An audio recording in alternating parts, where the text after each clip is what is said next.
So Mariana, we can't wait to hear your first Lionel Robbins lecture on putting collective value creation at the heart of economic thinking and practice. Thank you.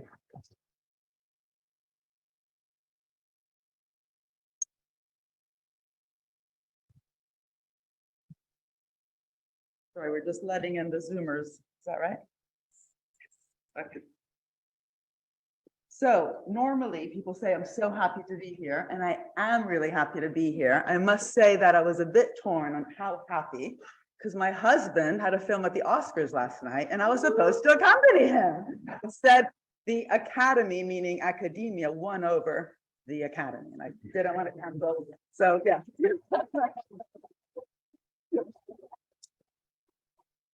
It's probably the only reason that it's good that he didn't win anything, because then I would have really, regretted it. But anyway. Sorry, where's the clicker? Here we go. And the other thing is, and this isn't an excuse, but it's just kind of, we have to go with the flow because there were 3 well thought out lectures, and due to the union strike, we canceled one and have postponed the other because it's not really like a class where you have to cancel them in order to withdraw your labor for the strike. We could have chosen any dates. It just happened that it was on the strike date. So we wanted to honor, as we should, the labor movement and the reason that everyone is striking. So we canceled one, but then postponed the other. But then I was left with this hanging, what should be in that first one, in order to also sort of encompass the big thinking that I was going to try to encourage us all, including myself, to kind of provoke ourselves to really move beyond a lot of the dichotomies, which I continue to be shocked still exist out there in terms of how we think about the economy. And I'm going to get to that. But just to say that last minute, in order to bring in some of the thinking that was going to be in the second and third, I plopped them in here. And because we have a limited time, in fact, I don't know where my phone's gone. Maybe one of my helpers can give me your phone with the timer so I don't go over. Thank you so much. Turn it off so I don't get calls from your husband asking where you are. And I do also just want to say, if this works, it doesn't, I'll let the people, yeah, it's not working. That it's such an honor to be giving it in memory of Lionel Robbins, who by definition, even though he's known for being kind of semi-free marketeer, he was so much more granular than that. And how he talked about universities and the very famous Robbins report was all about governance. How do we actually govern our economy? What is valued? Given, sorry, it's still not moving, so that's the clock. Okay. Maybe this is good because I did flop a lot of slides in there that are too many. Yeah. Anyway, so it's even more of an honor that it's in his honor, because the issue of how do we actually govern our economy? The economy is an outcome. It's an outcome of governance decisions within the state. Do we actually still have to be wed to this idea that where do you put the clicker? Thank you very much. That the state is at best fixing market failures? How do we govern the private sector? Is it really just about shareholder value maximization, or at best this fuzzy concept of stakeholder value, where then we end up not walking that talk? And what does it actually mean for all these different organizations in the economy? Of course, not just public and private. There's lots of civil society organizations. How do they actually work together? This, cool. So that idea that the economy is an outcome should actually be putting a lot of pressure on us, right? All these governance decisions.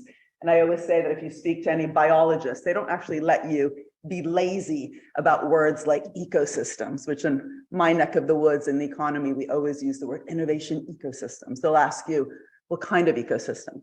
Is it predator-prey? Is it parasitic? Is it symbiotic? Is it mutualistic, right? So how do we actually get all these different actors in the economy, including trade unions, given the moment that I just talked about in terms of really strikes all over? On my way here, there was all the doctors and nurses striking. Trade unions themselves can be governed in particular kinds of ways and interact with the economy in a particular kind of way. And where's Richard? You mentioned the iPhone. Where'd you go? There you are. And all the innovation that's in it that was state funded. We shouldn't forget that there's all sorts of social innovations too. The fact that we have the weekend, right? Saturdays and Sundays, not a bad thing, is actually an outcome of the trade union movement actually having fought for that. But trade unions themselves, how they're structured, matters. So all these different issues basically should have encouraged us to get rid of all these kind of black and white dichotomous ways of talking about capitalism versus socialism, privatization versus nationalization. Should we renationalize our transport structures because they're actually not working very well? They're not green, they're not very accessible. So there's a debate about that. The more granular discussions about how do we actually govern perhaps a private system, but that is publicly led, so it's a public-private partnership versus what we actually have often, which are private-public partnerships. Rosie Collington and I talk about this in our book called The Big Con. That's a much more granular kind of question. Market versus state. By the way, this word actually doesn't make much sense to put it versus state. This should say business versus the state. That's the dichotomy. The market itself is an outcome of, again, state structures, state interaction. Carl Polanyi, I'm sure you've all read his book, The Great Transformation. He's probably one of the best historians about the evolution of the market and how the so-called free market, which actually has never really existed, but even the notion of the free market and the attempt to have a free market actually only came about with huge amounts of state intervention. So read The Great Transformation. What was it, 1944? So anyway, these kind of old and boring ways to kind of frame the debate. I just did Politics Live today. God. Anyway, again, BBC Politics Live, where we talked for the first 45 minutes about Lineker, and you can definitely come back to that in a minute. If you want to talk about the BBC, and then this whole bottom up versus top down, and what does that actually mean? You can still have, for example, a strong direction by the state. Think of the moon landing, which I'll talk about later, but lots of bottom up experimentation, right? So the real question is, how do you do that? How do you provide a strong direction? Think of the Sustainable Development Goals. 17 of them since 2015, 169 targets beneath them. That's a direction. We need to solve these goals. Again, 17 that were actually negotiated globally. They didn't just come down from the UN, but those countries that have signed up to them, you could actually argue that governments should set them as a direction top down in the sense, okay, we're going to go after these. But then the real question, the interesting question, is how do we actually foster as much collaboration, collective intelligence, investment, sharing of knowledge, something I'll come back to all these things, as you can tell, in order to actually foster that experimentation and different types of solutions, of which some might win and some might not. The internet, which you talked about, Richard, was a solution to a problem. No one said, we want the internet. The internet is great in the way that today, many people talk about things like AI and quantum computing or AI strategy. The internet, like so many different technologies, not only came out of public investment, but purpose and problem-oriented public investment, right? The question was not, we need the internet. The question was, we got to get the satellites to communicate, right? And the internet was a solution. Same thing with GPS. Not only was it publicly financed, but the real interesting thing was that it was a solution to a problem that the Navy had. Where are all the ships? How do we actually have real control on knowledge about our ocean? So this idea that purpose and problem-oriented kind of goals and designs of policies that can be kind of argued the top down, someone saying, okay, we're going to go after that really difficult problem. But that the question then is, how do we galvanize as much experimentation and different types of solutions for that problem and think of it literally as a portfolio? That's that kind of really interesting granular thinking, which unfortunately we don't have. And so again, thank you for inviting me to give the lecture in honor of, is it Anna? Anne, hello, of your father, yes? Thank you so much. Because actually so many people, oh God, I see that because of the Zoom, you won't see any of the titles, but that's fine, because as you see, I'm going to talk through most of these slides in ways that have nothing to do with the slides, but the Robbins principle of governance. How do we actually govern, for example, public education? How do we value it? How do we make sure it's stable? But also, as Richard was saying, how about all those people also who don't go into higher education? How do we govern the access that everyone actually should have as a human right? We talked about that today. around the stop to boats issue. There are human rights around all these different conventions, which today are being legally, I can say anything I want, right? I don't work for the BBC. I'm going against, but do we even have an economics of human rights? Not that I know of, at least not a strong approach to that question. So some of the kind of broad questions that I was going to talk about throughout the three lectures: where and how is value created? How is it shared? What's the state's role? Other actors' roles too, but this is one of the most controversial ones, the less theorized one: role in innovation and value creation, not just redistribution of the value, not just enabling of the value, not just de-risking someone else's value creation. Do we actually have a complex and granular understanding of the state's role in co-creating and co-shaping the market and the economy? Much of my work has argued no, and that we need one, and I've tried to do my bit.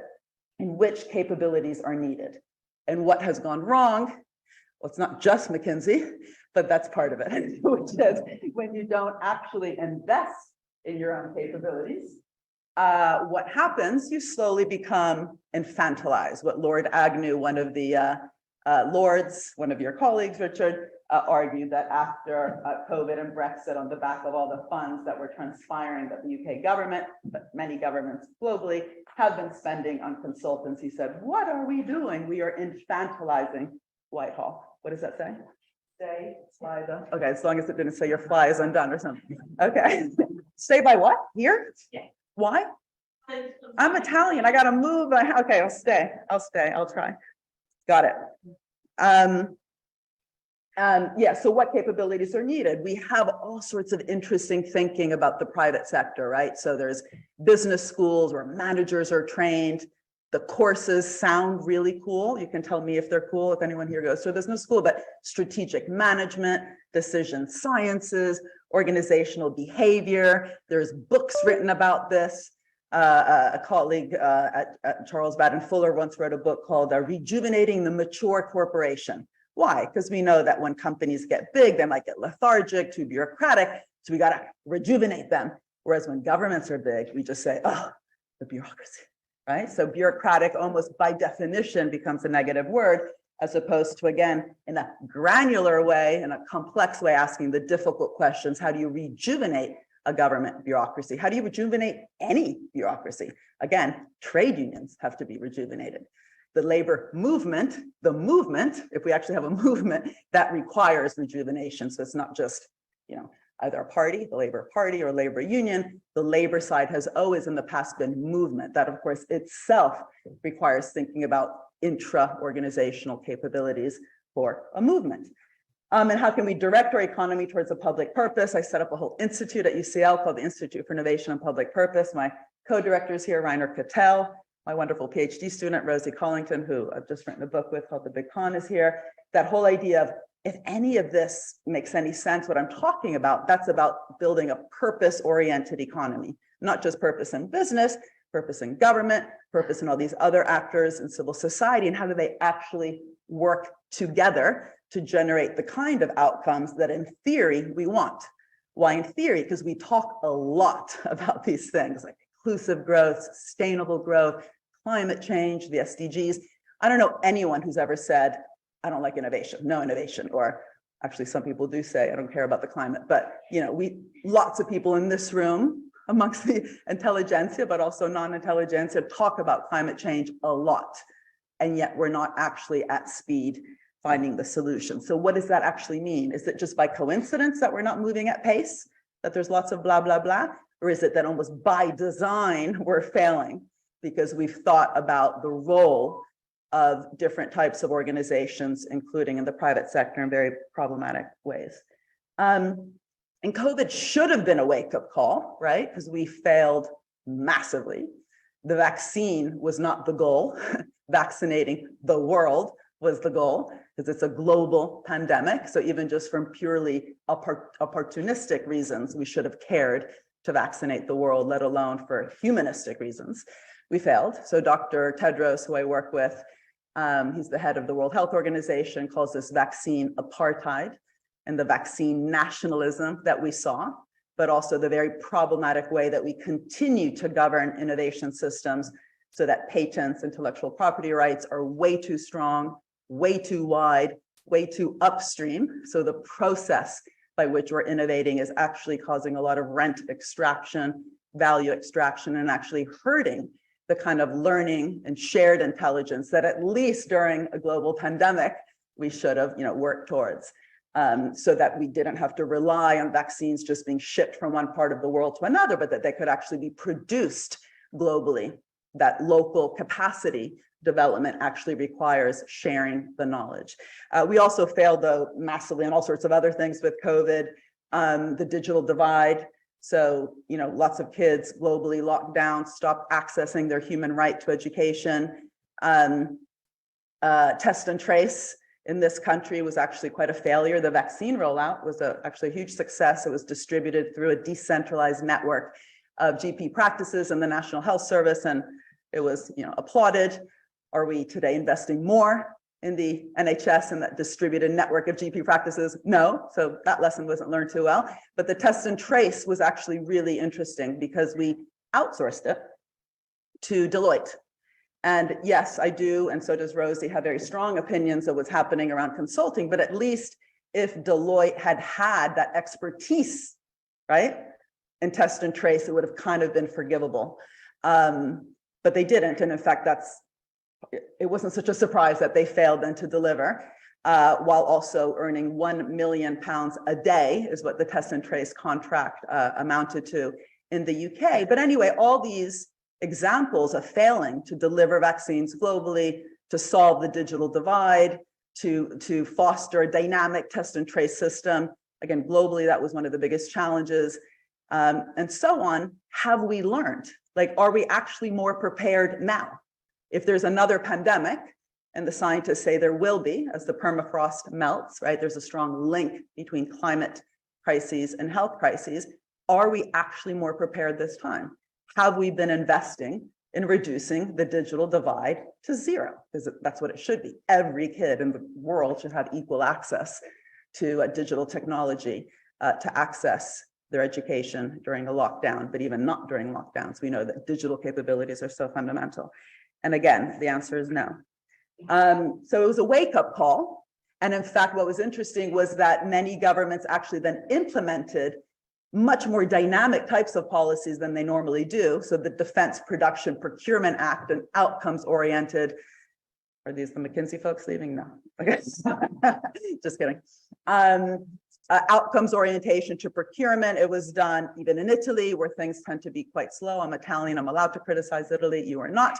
But in Italy, we went from being 100% dependent on Chinese PPE, personal protection equipment. That was another failure, by the way. Many of the first deaths globally were healthcare workers that didn't have the PPE. Italy was 100% dependent on Chinese PPE, and within 3 months, because you remember that lots of the deaths actually initially were in the northern part of Italy, and that was kind of highlighted. So they acted quickly. Within 3 months, they went to producing all their PPE through 137 companies. Crowded in through actually a much more dynamic outcomes-oriented procurement practice that we tend to just do kind of in war times globally. So it was sort of a wake-up call. It also caused lots of collaboration. We did end up with 8 vaccines, but again, we didn't actually learn how to achieve the mission accomplished bit. So again, this need to actually interact collectively, to innovate collectively, to share knowledge couldn't have been more important during COVID. And really a pity you're not seeing the titles, but it doesn't matter. We continue to have, of course, with climate, which has been in the news much longer than COVID, lots of different scary statistics, including, by the way, that during COVID-19, lots of the COVID-19 recovery funds went to fossil fuel companies. So 56% of the COVID-19 recovery funding allocated to energy companies went to fossil fuel projects. I mean, that is pretty depressing, given that there were real opportunities, actually, just like anytime there's a bailout program, to kind of embed a deal, some sort of conditionality. So you're dispersing the money that needs to be dispersed right away, because many companies were hurting, but actually doing it with that kind of purpose orientation. On that, it's interesting always to remember that there's diversity. Not every country is the same. It was quite interesting how the UK ended up giving 600 million to EasyJet no conditions attached during COVID-19 because obviously the airline wasn't flying and needed money. Whereas in France, not a perfect country, but the finance minister, Bruno Le Maire, actually put strong conditionality that both Air France and Renault, in order to access the French recovery, had to commit to lowering their carbon emissions in the next 5 years. So, you know, all these things, state, business, and so on, there's different ways of doing state. There's different ways of doing a COVID-19 bailout. There's different ways of doing private sector governance. With the vaccine, I should have mentioned that there too, it's very important to, I'm very interested in looking at specifics, so like at projects, right? So you can just say vaccine, but actually there was 8 different vaccines, and how the public and private work together was very different across those vaccines. And that was actually one of the very interesting things in the UK. The AstraZeneca collaboration with Oxford was actually quite different from the other collaborations. There was much more negotiation, very much, what is that noise? Very much actually to honor the conditions in some ways that the publicly funded Oxford University researchers put on the deal with AstraZeneca, committing to keeping costs low, prices low, joining different types of knowledge sharing platforms that the WHO was calling for, and so on. And not trying to make it into a gambling casino, unlike Pfizer. I often tell my husband, if I don't come home at night, it was Pfizer. Because it's about 20 years that I talk about Pfizer. Pfizer is one of the companies in the world alongside Exxon that actually engages in the most share buybacks. So this problem that many people talk about in terms of shareholder value maximization and the effects that has, and many of us have looked at these numbers, like the 6 trillion in the last 10 years that companies have spent just to buy back their shares to boost stock prices, stock options, and executive pay. Pfizer is actually one of the leading share buybackers. And, you know, again, not all companies do that, right? So governance, governance, governance. So yes, with climate, we talk a lot about it, but there's a lot of blah, blah, blah. And the numbers up there, which you probably see, you might not see, are quite striking. And if you don't know enough about this, read the IPCC reports. They provide a lot of evidence that we are in deep bleep, bleep, because we are not acting quick enough and we are soon making the problem irreversible.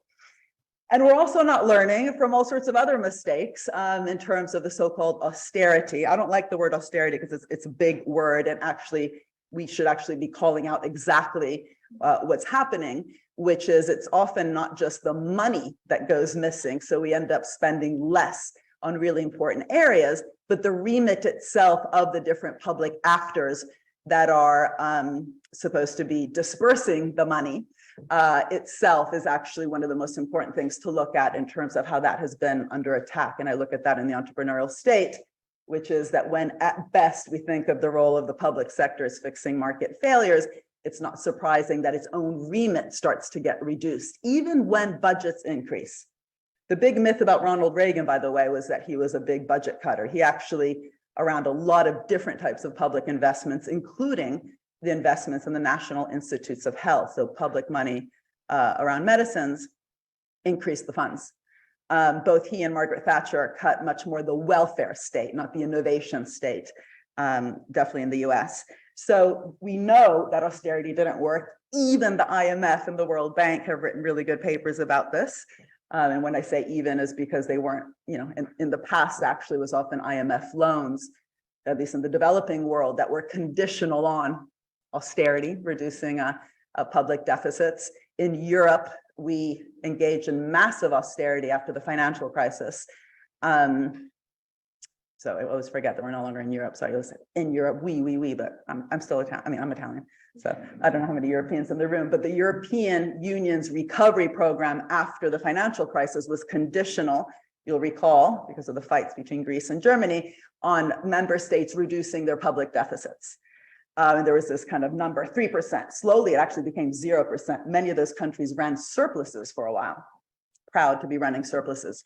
Spain cut its publicly funded R&D by research and development by 40% in order to reduce its deficit to access, at the time, after the financial crisis, the bailout scheme. And what then happened was that many countries, including Italy, but also in Portugal, Italy, Greece, and Spain, what you actually saw was that while deficits were falling, debt to GDP ratios were actually rising. And it's not rocket science. Why, right? If the denominator, GDP, if the long run driver of it is not just private investment, but also public investment in all those areas that increase productivity, for example, long run productivity, you can think why it is that if you're just cutting your spending, the numerator, the deficit is falling, and yet debt to GDP can be rising because you're actually not growing or your productivity is not growing. But it also killed our social fabric, something that's why I actually don't like the word austerity. We should be talking about actually what's happening in communities when mental health programs are cut, when after school clubs programs are cut, when youth centers are cut. If you look at what's happened around knife crime in London, on the back of that austerity, the kind of social and economic determinants of crime, something my son is looking at, Leon, who did his thesis actually on this at York, the social and economic determinants of knife crime. Many different people are interested in these things. Michael Marmot at UCL, where I teach, he's looking at the social and economic determinants of health, all those different types of investments that we should be thinking about that can actually reduce the symptoms of inequality.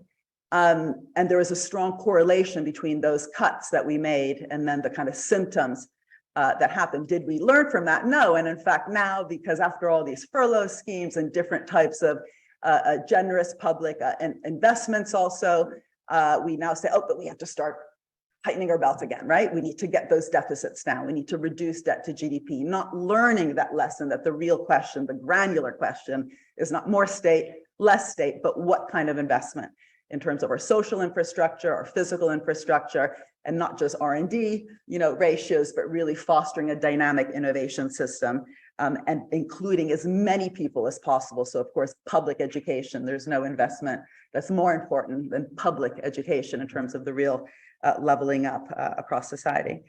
And what's interesting is I started looking back at some of the, or not critiques, I'd say constructive critiques I've been making to the Labour Party, is that there's strong, how can I say this without it sounding like too much of a critique, because I really hope here wins the election when it happens. But that one of the most important things is really to go beyond that idea that it's either austerity or investment. It's about the how. And one of the most important things about the how is how do you actually work with business in a functional way and not a dysfunctional way, which of course this country experienced with the PFI schemes in the health sector, the private financing initiatives, which I don't have to go into. There's many different studies that have looked at that. But that idea that, so this was an article I wrote just last week on that, that we really need a narrative and a new story within the Labour Party of how to work together between the public and the private sector so we don't get what I was quite frustrated with in 2015, which is that after Labour lost the election, this idea that, oh, we lost because we looked like we weren't serious, not only about the economy, but that we weren't business friendly, right? Why should you be business friendly? What you want to do is collaborate with business. You want to share investments, share risks, have some sort of purpose and work together towards those. But even just this idea that it's about being friendly opens you up to lots of, again, very dysfunctional policies, which I've been looking at over the years. But it was quite interesting that I think at the time was Tony Blair, Chukwamuna, who then went off in the somewhere in the scandal. Literally the day after the loss of the election, the narrative was we have lost because we didn't know how to talk about business. And if we don't know how to talk about business, we're not serious about the economy. And if we're not serious about the economy, we're going to lose, right? So hopefully this is a moment where we can truly tell different stories and we don't go back to those dichotomous kind of ways of thinking and the problematic theory that has actually fostered that kind of problematic thinking. There's a link between theory and practice, right? What sociologists call performativity, how you actually measure something and measure the performance kind of feeds back into what we see on the ground. And that then affects, again, the stories and the theories and the framings that we have about that thing.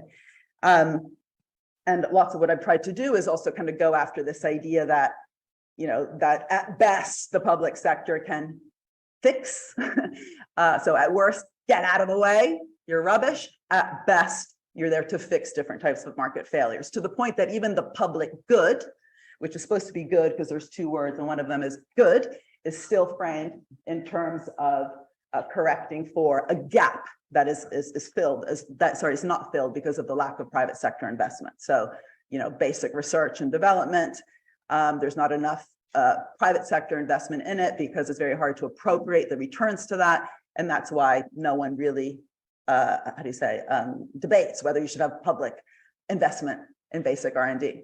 But this idea that you're either fixing for a positive externality of that sort, or fixing for a negative externality through something like a carbon tax, or fixing for the fact that we have asymmetric information. So information failures, all these different types of failures, literally puts you in constant bandaging up mode, in constant reactive mode, in constant filling the gap mode. There's not an objective, but a correction. And so that to me is one of the biggest problems of the story we tell. And again, even just the notion that there's a market out there that sometimes it screws up and needs to be fixed. That's a story, a very different story from the one I talked about before, which Carl Polanyi talked about as markets as outcomes of all those difficult governance decisions and interactions. And of course, there's a very strong story out there about shareholder value. I hope the Zoomers are actually online because it's because of you guys that the people in the audience cannot see the titles, but we are very happy to have as many Zoomers as possible. But just to know, you guys can see the titles, people in the room can't. So this story about shareholder value, but also stakeholder value is a very specific story.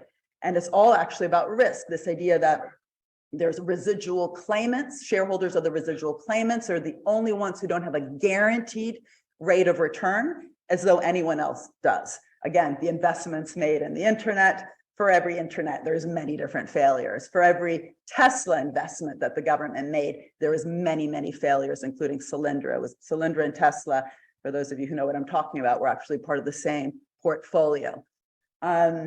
So there's lots of risk-taking in government. There's risk-taking, of course, within workers. When they take on a job, they might, they don't have a lifelong career. You might accept a lower wage in the beginning, thinking that you actually have a career in a company. There's no guarantee.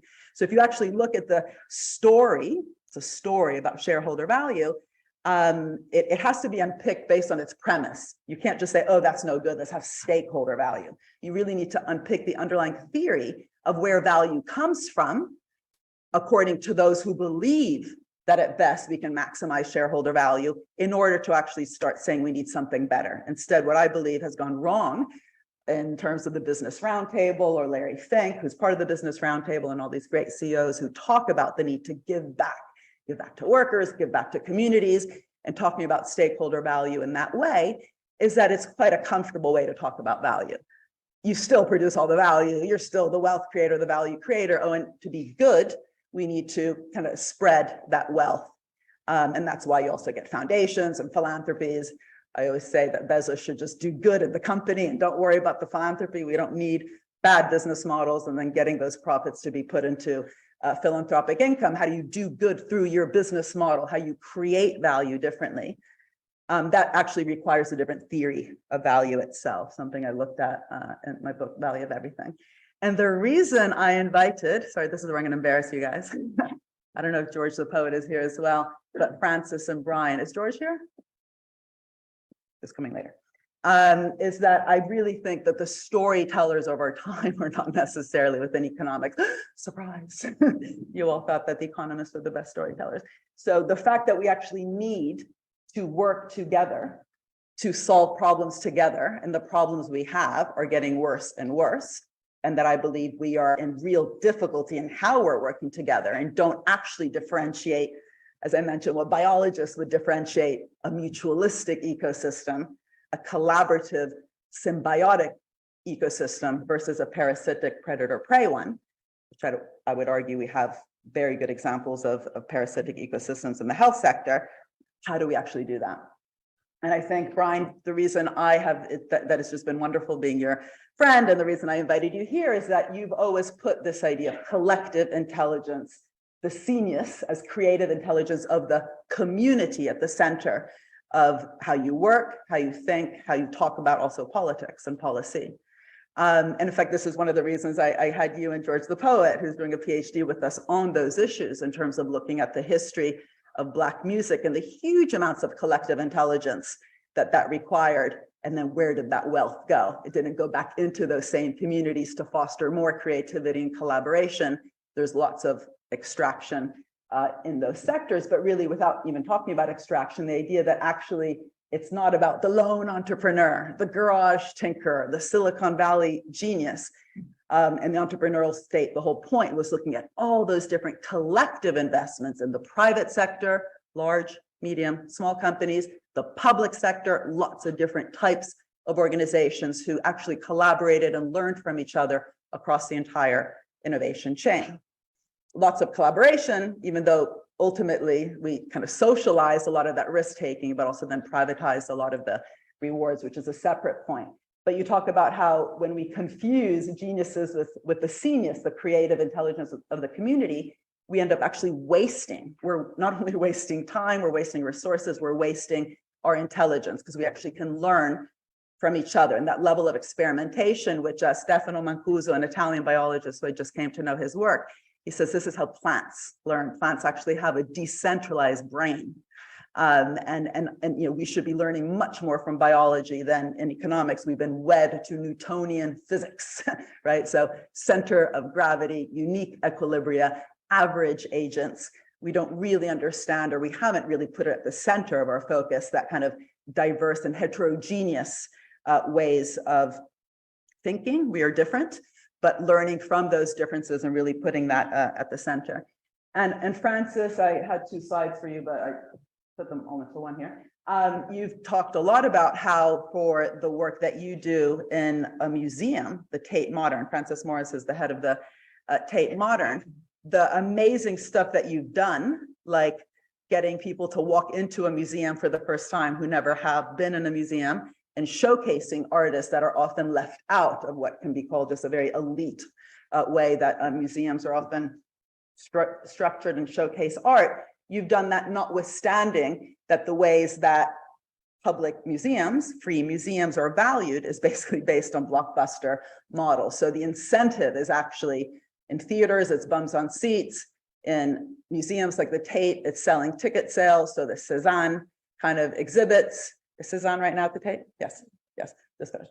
That it's not that we shouldn't have those blockbuster shows, they're great and there's huge value in them, but if we don't actually think, what is the value of art? What is the value of having a museum that actually achieves just even those 2 objectives of getting people to walk into a museum that has never walked into a museum? Then we have that performativity problem that I talked about in the sociologists, that it's not neutral. These mechanisms that we actually value are not neutral, and they actually create problems for those people who are actually interested in that much wider sharing of value, but also valuation. The green book that the Treasury uses to value its investments in the arts is not neutral. If you think of everything in terms of cost-benefit analysis and net present value, you end up getting a particular type of organization. And I always say that if someone had done a cost-benefit analysis of the Apollo program, they would have never, ever bothered.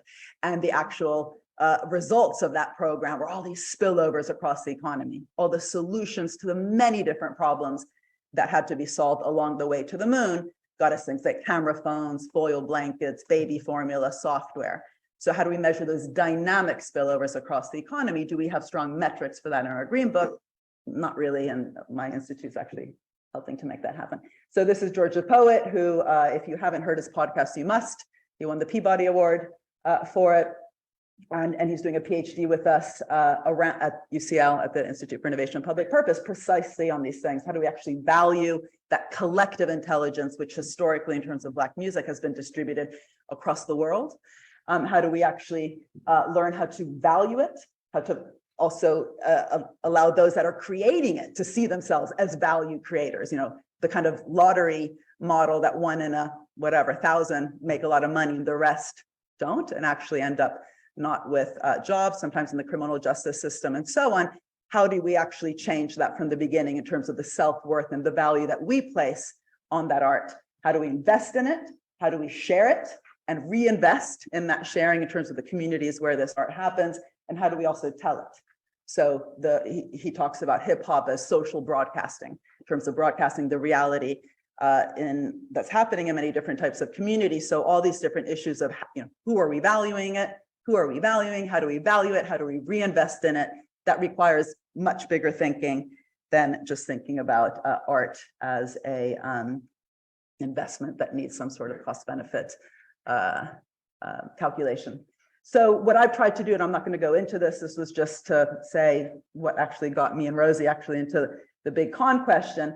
But what I've tried to do, at least through my different books, is just to tell that very different story of where value comes from, and perhaps most urgently, what we need to do to reorient our economies to actually be able to find those kind of solutions that we, again, talk a lot about, blah, blah, blah, but then don't end up valuing the kinds of resources, structures, collaborations, learnings along the way. So the entrepreneurial state, just quickly, it was kind of debunking the whole theory of innovation, that somehow risk-taking is all in one part of the economy, the other at best needs to de-risk it, and the kind of dysfunctional dynamic that then brings in, which is that the government ends up even investing in areas which we don't know how to value, but even when it does, we end up not sharing that value. We end up with the dysfunctional dynamic in the health sector, where in the US, 42 billion a year is spent by the government in drugs that then the prices of those drugs don't embed any value that was produced by the taxpayer. We have value-based pricing, which basically allows prices to go to infinity, to what the market will bear. Then it gets subsidized by different welfare states. The intellectual property rights that I talked about before aren't structured in such a way that really represent how that value was actually created. So we've allowed intellectual property rights to be too strong, too upstream, too wide, and so on. And in Value of Everything, it kind of broke down the problem in terms of, well, then if value is created collectively by lots of different actors, what's the kind of new type of economic theory we need that goes beyond the production function of just inputs and outputs, and where the state itself is framed in this very problematic and narrow way. And also this idea that if we don't know how to talk about value creation in a more interesting way than we currently talk about it, it's not surprising then that we don't even know how to differentiate value creation from value extraction, which the classical political economists talked about in terms of profits versus rents. What is our theory of rent today? When we talk about excess profits in the energy sector, in excess of what, right? So this used to be one of the biggest questions that economists posed themselves in the time of Adam Smith, where he called rent robbery. Adam Smith, by the way, his idea of the free market was actually free from rent, not free from the state.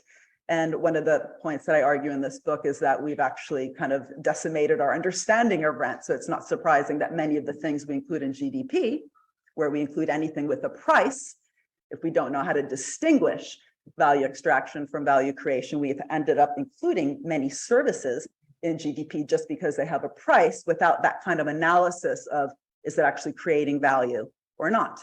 Something that the physiocrats in the 1700s cared about when they made the tableau économique and actually looked at the sterile class that they were very worried about, because they worried about the value that was being created by the farmers.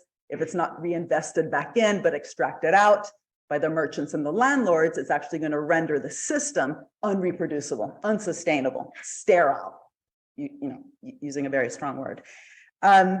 So if we actually open up our understanding of value, then that's actually going to help us not only point to and nurture and resource that collective value creation, but also share that value in more equitable ways. And that's why the notion of stakeholder value today, as it's being talked about out there, I think remains weak, because it's not actually built on an alternative idea. In Mission Economy, I kind of turned this into a recipe book, which is, okay, so how do we then actually work together with kind of mission-oriented, outcomes-oriented goals, which the SDGs are out there, they're ready to be tackled. They are challenges, but how do we transform those challenges into what I call missions that can really bring lots of different sectors together and actors together in the economy? The moon landing was not just aerospace, it required investment in nutrition, materials, electronics, software, and they were very careful to design the contracts as such. And the first thing NASA did, which was really interesting, they changed how they did procurement to be outcomes oriented, because at the time it was cost plus. They were just getting charged quite a bit of money from the businesses they were working with. And they said, we're not going to get to the moon with this design of a policy instrument.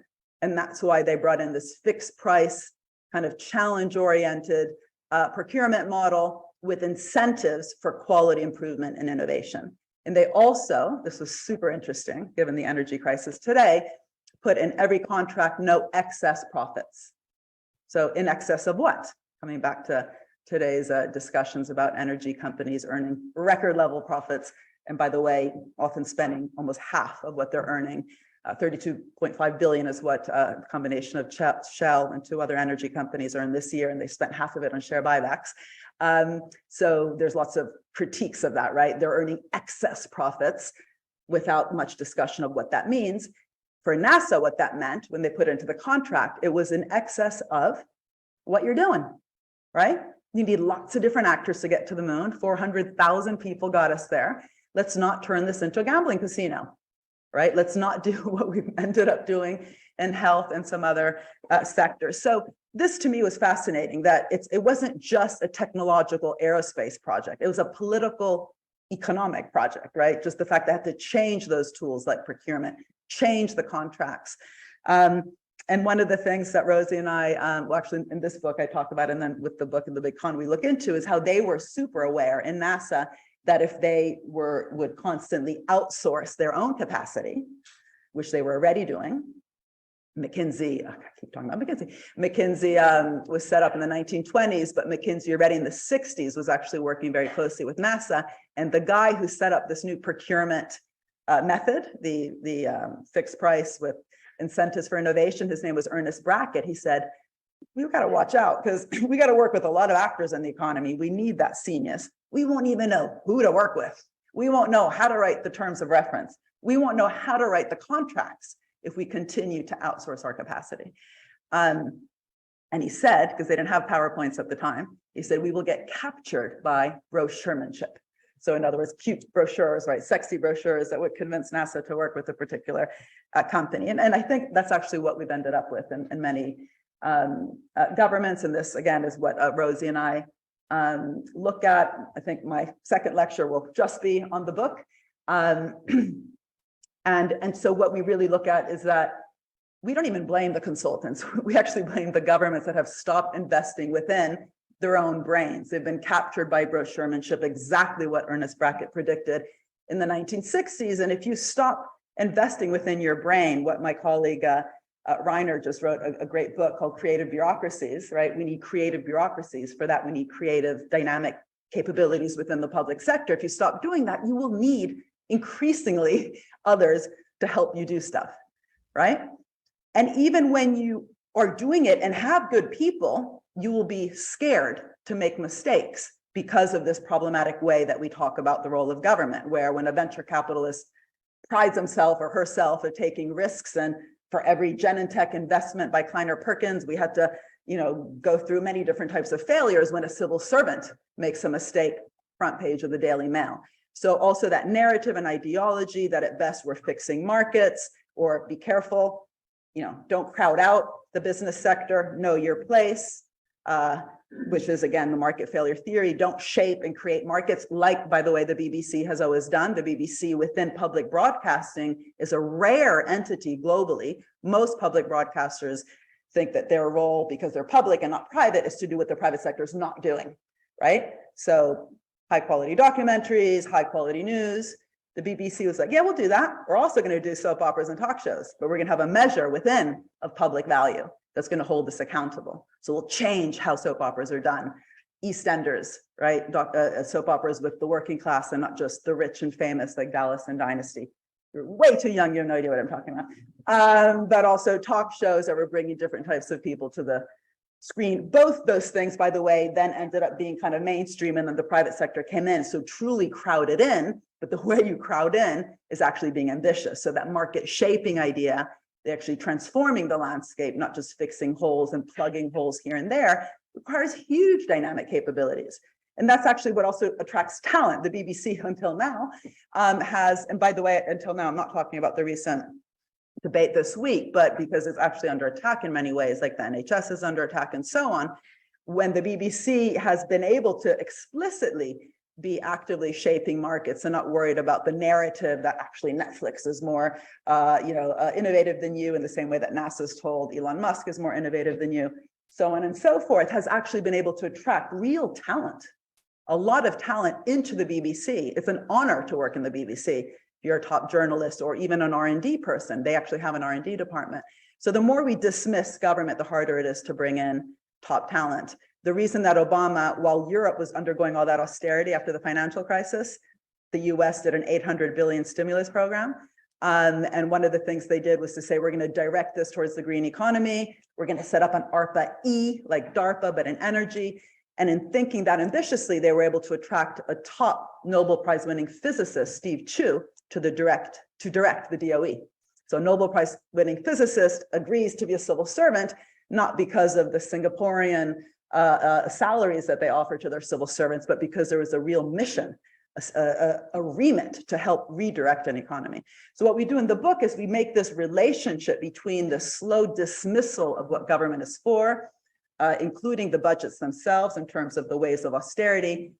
We look at the neoliberal side of that in terms of ideology, but we also look at how it was then also in some ways propagated by New Labor. When New Labor came in, the third way, this idea that, no, we're not against government. That's Thatcher and Reagan. We're for government, but we're going to make government really efficient.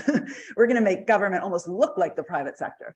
So the delivery units, the cost benefit analysis, the net present value calculations that I alluded to before also start to get introduced through new public management, public choice theory, which wasn't just the third way in New Labor, but it was actually one of their kind of key anchors, which is to say, of course, government is required, but without then actually having a strong theory of public value and public purpose, the problem is that then you end up almost emulating what you think is really dynamic and risk-taking and creating value in the private sector, or I should say, not debunking that idea that value creation is there and saying that government, however, in order to be efficient, needs to bring in some of these metrics that the private sector uses.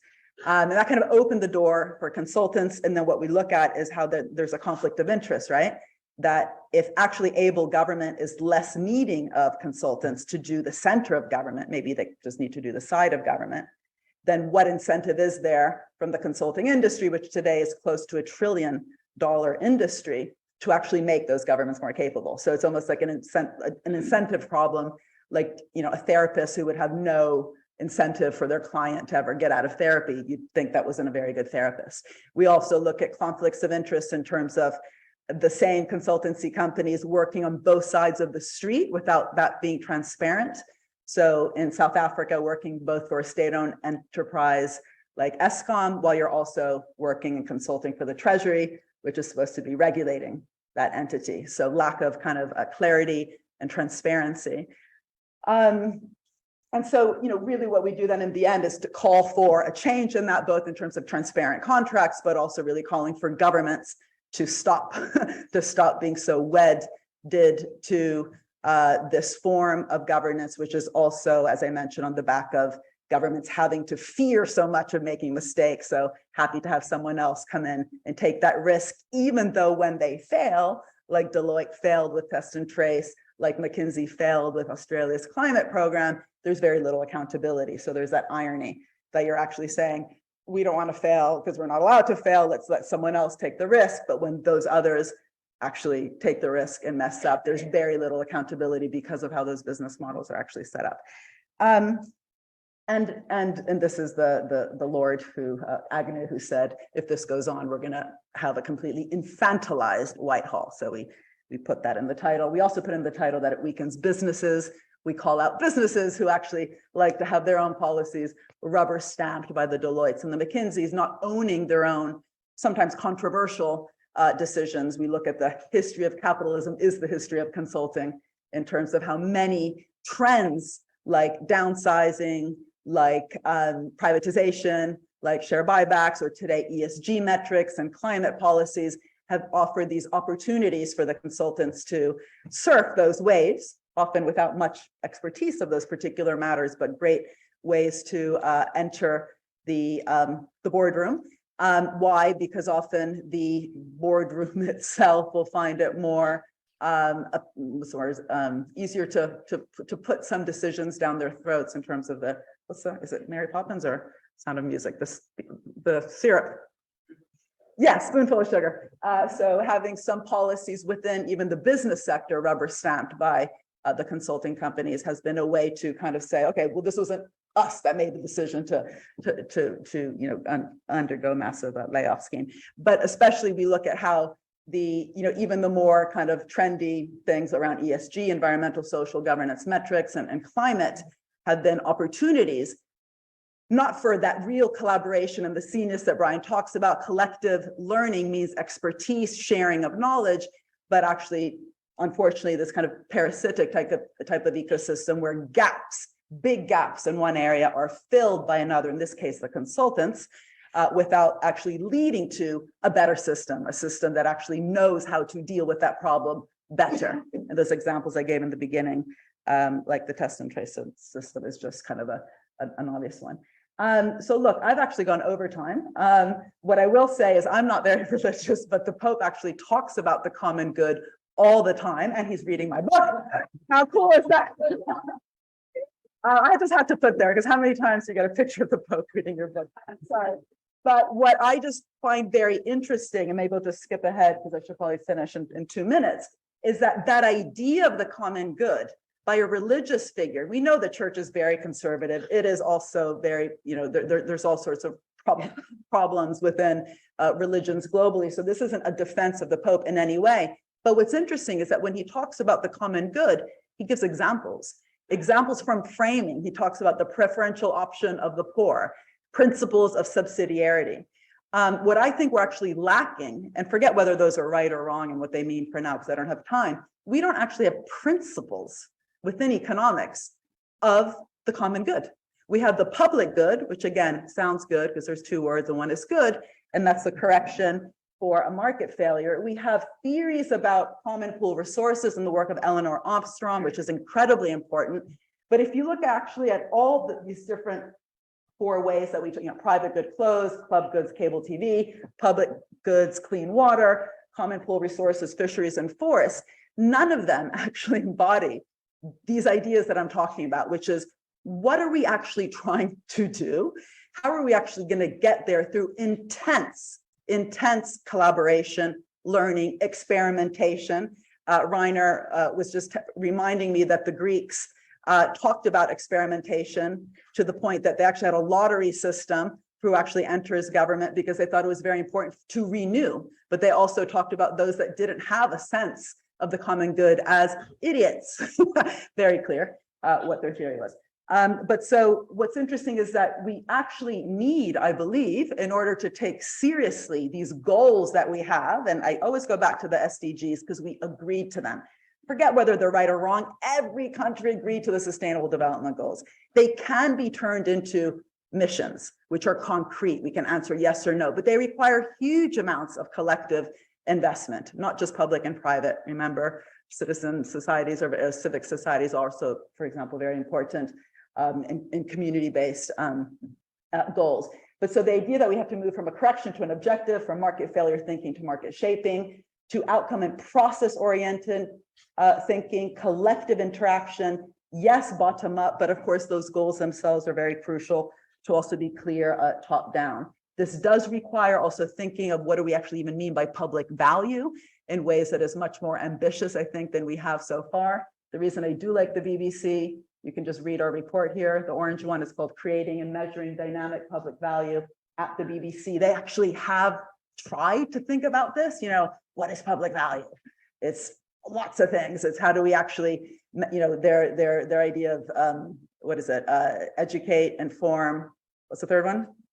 Entertain. Yeah, actually they've used to develop a theory of value in terms of individual value, social value, fighting against fake news, industry value, really pushing the frontiers, which of course they've done with iPlayer, but also investing in all sorts of R&D around documentaries, which has then crowded in other forms of investment. Just to say that if we actually care about these goals and rethinking also then the governance structures, that also means having a different theory, not only of value creation, but also how do you hold those same entities accountable? It's not just about public investment. This is the reason I like the BBC example, because they use public value to hold themselves accountable. It's not just money trees and throwing money at public problems, but that idea that you really need that, and I have to stop, otherwise I have 1,000 other slides, so I will stop. And plus I have these other 1 or 2 lectures, we don't know still, that will come about. Like, what do we actually mean about putting the common good, so purpose orientation, at the center of policy design? What's a purpose-oriented industrial strategy versus one that's just giving out money to sectors? What's a purpose orientation to a procurement strategy? What does it mean to bring in true co-creation? Another word that's also often thrown out there, but it's a bit fluffy. We looked, for example, in Sweden, where they have this really interesting mission, which is a fossil-free welfare state, and then they bring it down to the very particular, like school meals. So school meals in Sweden have to be healthy, tasty, and sustainable. So not just IKEA meatballs. And what's interesting is not only does that transform the whole supply chain of food into the world's biggest restaurant chain, school meals, but also there is an opportunity then for that to be co-created with the students. So co-creation, which is something I haven't talked about yet, I think is central. I have talked about the vaccine. I'll just put one last slide. Sorry, this is a lot of stuff. This is my last slide because we're not in Camden. No, not so. If we were at UCL, we still, are we in Camden? No, what's LSE? Huh? Yes. We're still in Camden. We are in Camden. What, just in this, what do you mean? We in the building? No.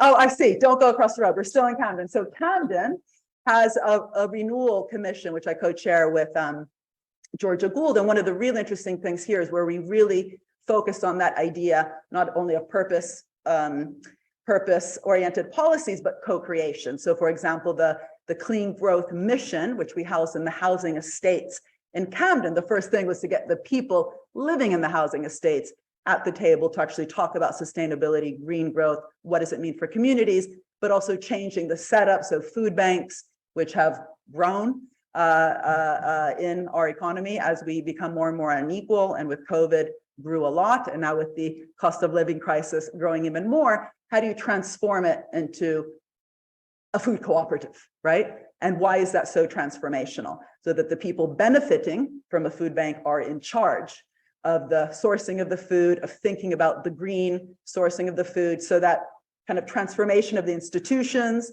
the policy design, so, you know, whether it's industrial strategy, procurement, or a food bank, or clean growth mission and a housing estate, these ideas currently, these are just stories I'm telling, especially because I'm supposed to be finishing and I'm not, they require principles. We require a theory of the common good. We require an economic theory of the senius to properly have that communal intelligence, which we don't have.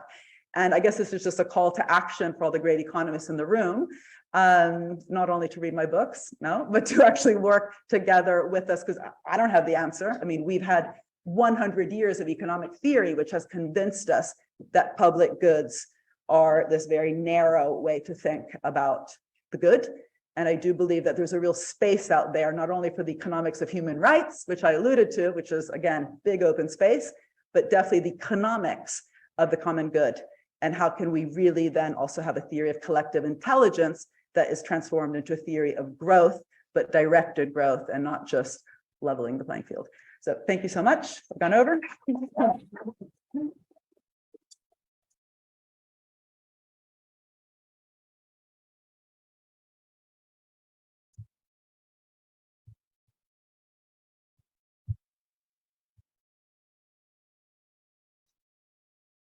If someone's gone, I have no idea who that is. Well, what a wonderful talk. Thank you so much. Now, I know people are dying to ask questions. Do you want to take them in sort of threes or ones or how? Threes? Threes. We'll take them in threes. Who wants to go first? Please, when you make your question, put up your hand, obviously, and then when I ask you, state your name and affiliation, and then a short question, because we haven't got that long. Who wants to go first?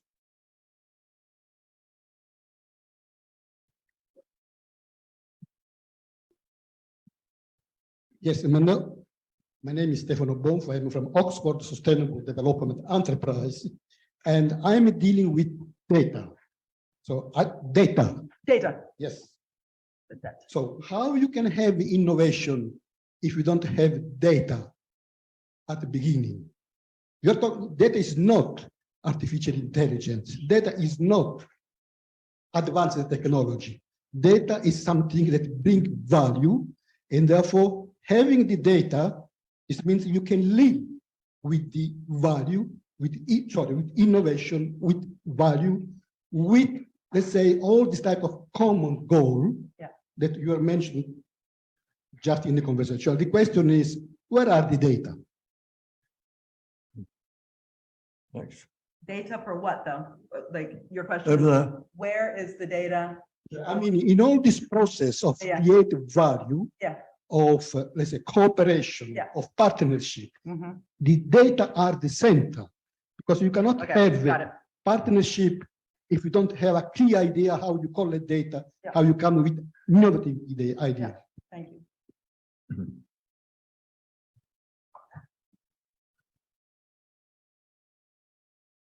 Thanks, that was really interesting. My name is Dan Pine. I work for a private architecture company. I was interested that you spoke about the space race, because the part of the cause of, or the purpose of the space race was for the American way of doing things to beat Russia or communism. And if you're going to talk about sort of economics as a sort of the economy to serve something, what do you have to say in terms of what we should be doing for economies now, or democracy, to sort of be able to do what they wanted to do in the 60s, which was to beat communism essentially. So, and now with the rise of with China and sort of the idea that now, because we have the idea that democracies would always be more successful than authoritarian regimes, but how do you sort of square that so that really the primary goal is to spread democracy through successful economy? Thank you. Hi, thanks. Vicky Johnson, University of the Highlands and Islands. I just wondered, you talked about the digital divide and the effect on education of COVID. I wondered how you incorporated the voices and perspectives of young people and understanding their different perspectives within communities and how we can listen to them. Thanks. Great question. That's this me? Good. And I might actually ask Reiner to come in on the data one. I'm going to take them in reverse. Actually, I'm going to take the middle one first, then come to you, and then take the data one, which is a central question. And we're working with Barcelona, by the way, which actually, fantastic. What's your name? Are you Italian or Spanish? Italian. Okay. Benissimo. Almeno un italiano. Actually, why don't we start with because he's Italian. No. I always say in Italy, no matter what you say, it sounds good. Like the word for, the reform of public administration, which ended up with all these cuts in Italy, is called la riforma della pubblica amministrazione. So it's all about dynamic capabilities. No, it was cuts. And actually in Italy, what's interesting, sorry if I'm just going off on a tangent, but it's actually related to that question, because there's corruption, and there's corruption everywhere. We just make a theater of it. I mean, there's lots of corruption here, but just whatever. They do their economic policies, some of the most ambitious ones, in an agency called l'Agenzia Nazionale dell'Anticorruzione. ANAC is where public sector procurement is designed in Italy. Imagine that. So it's not only market failure theory where you have to almost fear that there's going to be a failure to design a policy, but you're also going to be accused of corruption, which of course needs to be tackled by proper metrics. But how will we ever have, an interesting outcomes-oriented procurement or any policy done in an agency that is about anti-corruption, right? That's interesting. Data, I mean, first of all, you know more than I do, data is constantly being created. So one of the interesting things that, for example, they did in Barcelona was to say, every time you click on Uber or Citymapper, you are creating data. Where does that data go? And so they set up under Ada Colau, the mayor. And I increasingly think, by the way, in lots of things I'm talking about, mayors and cities and local entities have done the most interesting experimentation. We should be funneling the learning to the federal and the national, but the resources from the national to the local. But that learning they have, and actually also we have Fernando, Eduardo, who maybe you want to say something about this, but they've thought about in terms of the data commons, how do you actually build in terms of public sector capabilities inside the civil service so that we're sure that when that data is created, it's not just going to intermediary organizations that then sell it to you, but the city itself is able to use the knowledge about that data to improve decisions being made on social housing, on public transport, and so on. But that's a huge, not only investment, but change in thinking of what you need. You need hackers, you need computer hackers inside the civil service. And one of our professors, Francesca Bria, who maybe you know her, very good. We have so much in common. Is actually teaching within our program, our Masters in Public Administration, which is all about these ideas. How do you actually get, so if there's any undergrads, come to us, don't go to LSE. We have a great, the LSE MPA is still about public choice theory, new public management. We have a whole other curriculum. Now they're going to get me off the stage. They'll turn this off. And she's teaching precisely these questions. How do you, first of all, understand data that's constantly being created? Every time you do something, you're creating data, but who owns it? But also, how do we govern it? How do we govern it in terms of, it's interesting, in terms of the common good, a data commons, where are interesting experiments that have done that and not. The space race question, yeah, sorry, because the problem is when you talk about everything, you forget to actually say all the stuff that makes it a bit more clear, which is, that's exactly the point, right? We know, like when things are done for the military industrial complex, including now with Ukraine, money comes out of thin air, right? Germany, just some months ago, or not a month ago now, a year ago, was saying there was no money, they had to worry about their debt and, and so on with the new government that came in.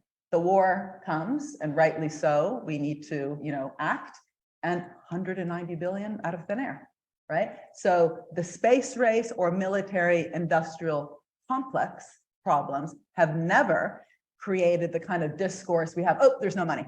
Or if we spend, more in health, we need to spend less in education. We have always, especially in countries with sovereign currencies, we don't have to go into the whole MMT thing because that's not the point here. But the point is that when we treat something as urgent, right? And the space race was seen as urgent because we have to beat the Russians. And it was again tied to the defense system. Not only is money created, but the tools are done in an outcomes-oriented way.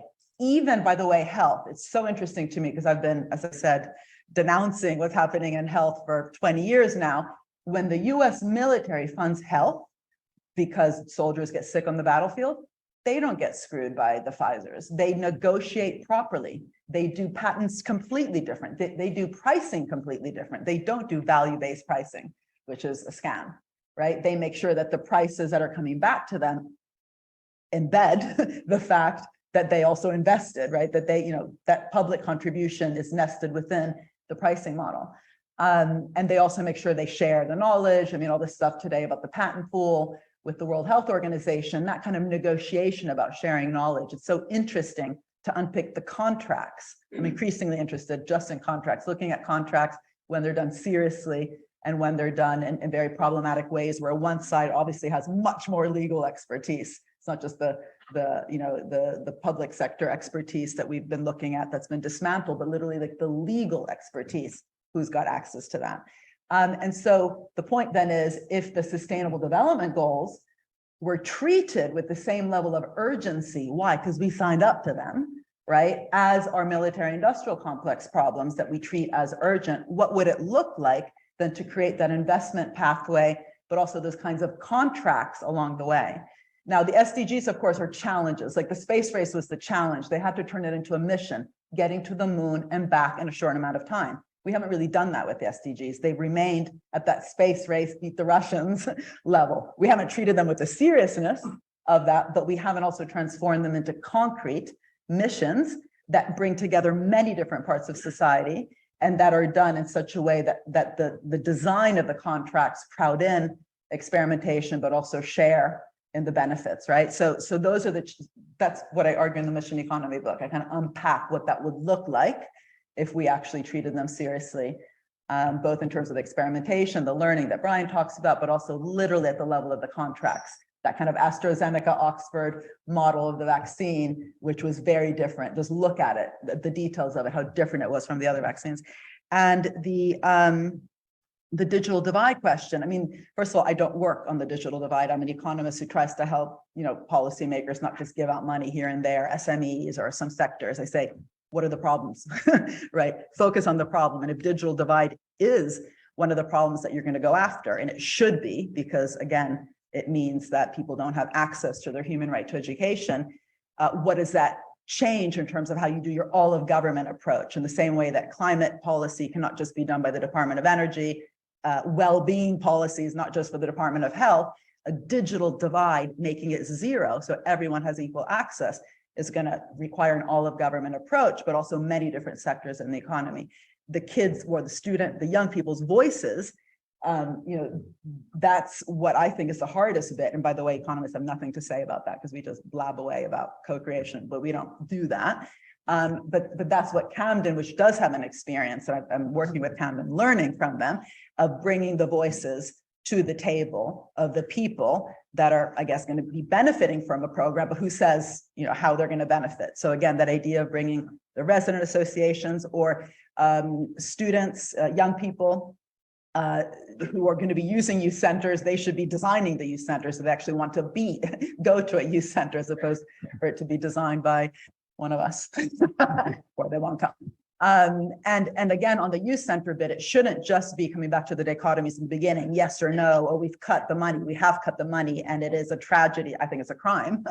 But it should also be, how do you really redesign them so that they're at the center of our economy? That's where the innovation occurs. That's where the seniors, that's where the data comments could go. I mean, the BBC archive, where does it sit? It should be sitting in public libraries, right? And by the way, what's on iPlayer is just like the last years or whatever, but we have archives, common data. Where does this data sit? And so in the kind of reinventing and reviving the notion of youth centers, community centers, public libraries, it shouldn't just be, oh, fund them because otherwise, it hurts people. It should be put them at the center of knowledge creation, of value creation, of wealth creation. And then who's going to be reviving and rejuvenating and reimagining them? Of course, the people who are using them. So the youth should be at the center of that process. Mariana, I talk too much, it's crazy. We've reached our time, but we must have one question from the remote audience. Oh, yes, of course. Well, Because they're the only ones who saw the slides anyway. So. The titles. Martin's going to read it out. Okay, the question from online this evening is from Ayaka Kimura. Apologies, Ayaka, but I can't pronounce your last name. They're from Japan. They're an ex-LSE student. And they have a question about the big con for Mariana. Oh. They say that you mentioned about how consulting companies harm the public sector and the necessity of the public sector's independence from those consulting firms.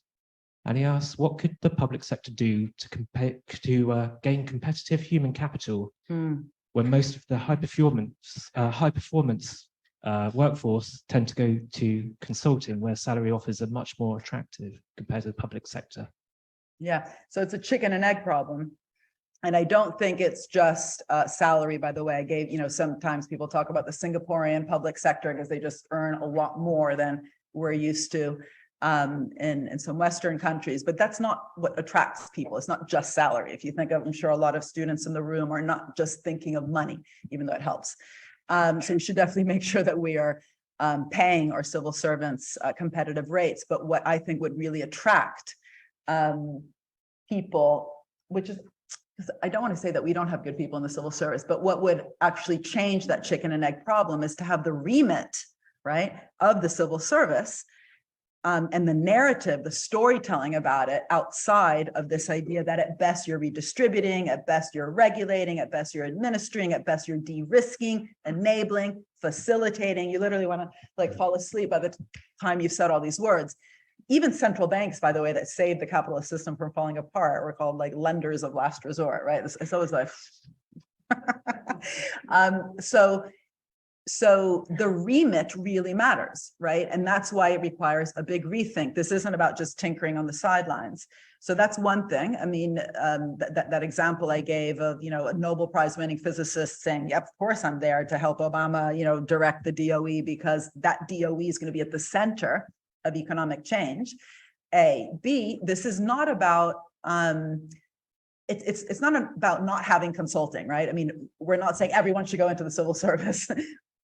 Wouldn't be a bad result, actually. I mean, it'd be very cool if we actually had, this amazing wave that went into government. But it's actually about allowing also the civil servants to take the risks that the others are explicitly allowed to take. So what does that mean? Not so much for metrics and delivery units and that kind of efficiency, but actually being quite open that what we need are like gov labs. Laboratory. So I'm just using the word GovLab because I was just in Chile and they have a laboratorio de gobierno, which we translate as GovLab, but spaces within government, literally within the government, that you're allowed to be a bit nutty. When Steve Jobs gave that famous talk to the Stanford graduating class, he said, to be innovative, you have to be hungry and foolish. Well, that's fine if you're going to go into the private sector. And that might be why you go to the private sector. You're allowed to be hungry and foolish. What does it mean to be hungry and foolish within the civil service, thinking about an all of government approach to well-being, a real climate strategy that is about transforming an entire economy, how we produce, how we consume, how we distribute, providing that direction and then fostering that bottom-up experimentation, but also maybe screwing up along the way. We will make mistakes, learning by doing, trial and error and error and error. You will not learn how to ride a bike if you can't fall off. Why do we think civil servants are going to be able to do anything if they're not allowed to fall off and admit they fell off instead of hiding the data that they fell off? I was just talking actually at a Camden meeting we just had the other day on procurement. We're trying to help Camden do outcomes-oriented procurement. And someone said something fascinating, which made me think, actually, I need to rethink a bit what I've been thinking, which is that when you have an outcomes orientation, the problem is that if your outcome, for example, is on obesity, right? And you want to eliminate obesity, there's some sort of policy, the number of things you should do are like 180. There's 180 factors. This is Toby Lowe, by the way, at the CPI up in Newcastle, in case he's listening in. So thanks, Toby, for telling me this. There's 180 factors behind obesity, and yet the people in charge in an outcomes-oriented way in government don't have the levers on those 180 things. So what you actually want to do is, coming back to the seniors, making sure that they can bring together lots of different actors in the system who know about those 180 things, but have that outcome in their minds in terms of how they're working, sharing, distributing that kind of collective intelligence. So we have to be very careful with outcomes orientation in government because you're giving people the reason to basically just fudge the data because you're giving them responsibilities without the levers of knowledge and access to those 180. So they just not really make up the data, like they're not doing it on purpose, but it almost becomes what happens, that the numbers almost get fabricated in order to deliver on an outcome that you have no power over. Oh, but I didn't really answer the question. What was the question? Oh, how do you, yeah, I sort of did, because, right, if you reverse all this and say to go into government is about shaping, creating value, fostering collective intelligence to solve the biggest wicked challenges of our time, not the wars, but the wicked challenges underneath the SDGs, it's exciting, right? You go in, and of course we have to pay civil servants a competitive wage, but it's not just going to be that that's going to attract them in. Mariana, this has been absolutely incredible tour de force. Thank you so much. You're welcome. Suddenly you're really inviting us to try and rethink how our institutions should be organized to deal with this whole amazing range of problems that you talked about, which is why we're really looking forward to finding even more about it from you next time. Okay.